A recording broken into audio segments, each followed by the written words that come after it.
Hi, Kathy. We've been talking a little bit now about the stages of service learning and the importance particularly of investigation and the use of the MISO method. Another aspect where schools do struggle sometimes is in reflection. What do you think is the value of reflection within service learning? Or is it something that we can just skip? Yes. Oh, no, you can't skip it, Malcolm. No skipping reflection. You know, I knew you were going to bring up reflection. I just have to share with you, I was doing a workshop in Cuba with some DP students, diploma program students, and they came in a workshop I was going to lead on reflection. And I said to them, how many of you just love reflection? And they looked at me like I was from planet Mars, right? They really Probably the teachers did as well, I'm sure. That's the... I just loved it. First they were trying to figure out who is this crazy lady even saying that.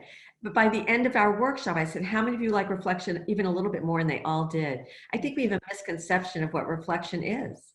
And we present it as a have to, something you're required to do. And when working with one of our dear friends, Chris Mannix at the IB years ago, we talked about how reflection should never be required. It should be inspired. And I'd like to just mention, I have a really good article on reflection on my website that I really hope you'll look at called Meaningful Reflection, because I think, honestly, that's one of the best articles I've ever written. And it really goes through how we can make reflection meaningful and how we can really make it connect. And one of the ways I start whenever I do work on reflection is I say the word reflection comes from the Latin root reflexio, which means to either lean back or look backwards. So I'm going to ask you both right now to either lean back or look backwards, and tell me what happens to you when you do that. So either lean back or look backwards.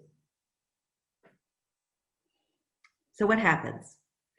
For me, it's about getting space. Suddenly you take a step back from whatever you've been focusing on, and you make yourself aware, you shift your position, you change things, you give yourself space to think about things.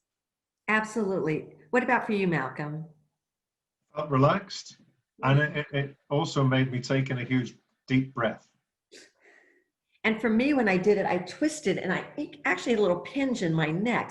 So all these things, I never define the word reflection. So don't ask me to do that. I won't.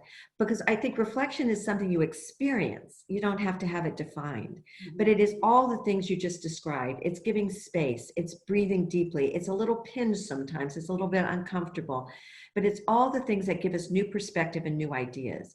And without reflection, we're really missing that key part, because it's a very natural and real experience. We need to reactivate it in a way that takes off that sense of I have to, and make it something more that we want to do and find a real reason to do it. And part of that is opening up the diverse possible ways we can reflect. And that's also really critical. If we have kids that you have to write reflection every time, all the time, it just doesn't work. And one of the worst things we can do to kids is say, turn in your 5 reflections on Friday. Okay. So when you do that, when do the kids write them? I just need to know. When do you think they write them? In whatever last minute. Time before. Yes. Before. Not the night before. It's on Friday morning on the way to school. And I'm texting Sally, Sally, what does this teacher want to hear? Right. So it's never about that. So we have to really remove all these kind of this onus, this kind of weight of reflection, and find ways to find lightness and authenticity with it. And I just want to say for those IB teachers out there, I'm not talking about reflection you do in TOK classes, theory of knowledge, or an extended essay. Those are more prescribed and really predetermined pathways. I'm talking about the everyday reflection we do in our academics and that we do in life. And in my article that I do love on reflection, I don't know, I think it was a gift that came to me when I wrote it. I have this one line that I really love, that the purpose of reflection is actually not to reflect, it's to become reflective. I know, it's kind of clever. So That is clever. I know. So I love that line because it just shifts the energy. So it's not about producing something, it's about being something. So reflection is more of a state of being that we should willingly go to, because, and this is one of the questions I'll raise in workshops or in the articles, what calls us to reflection? When we're doing reflection, it shouldn't be something we have to do. It's because something significant has happened. And so that's what I unpack with students. How do you know something is significant? So Malcolm, how do you know something is significant for you? What's a marker for significance for you? I've changed my mind on something. There you go. That is a moment that might call you to reflection. Sally, what's a moment of significance for you? How do you know something's significant?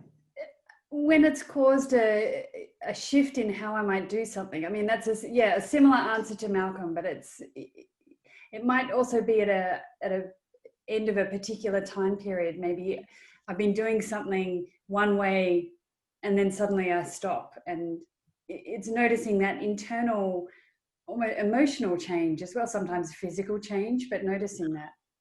Right, so it's like an aha moment or something. So sometimes, oh my gosh, I have an idea or a new way of doing something. It could be when we have an emotional state that peaks or goes down, or those highs and lows we feel.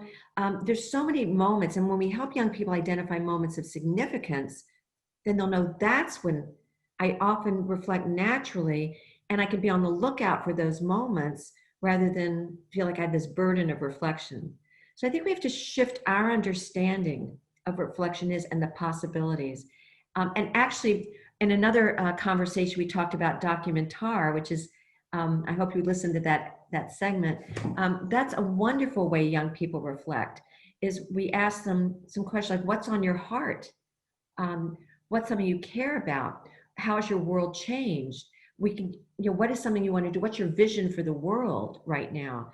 We can invite young people to reflect and express themselves in ways that really matter to them.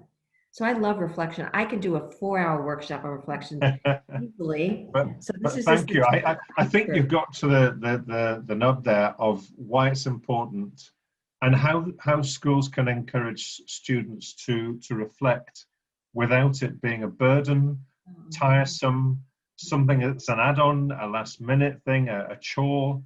Which is inspirational. And I know that our good friend Chris Mannix would very much approve of everything you said. And thank you for mentioning him. We of course miss him every day, and he was a great colleague at the IB. So thank you. Thank you, Kathy.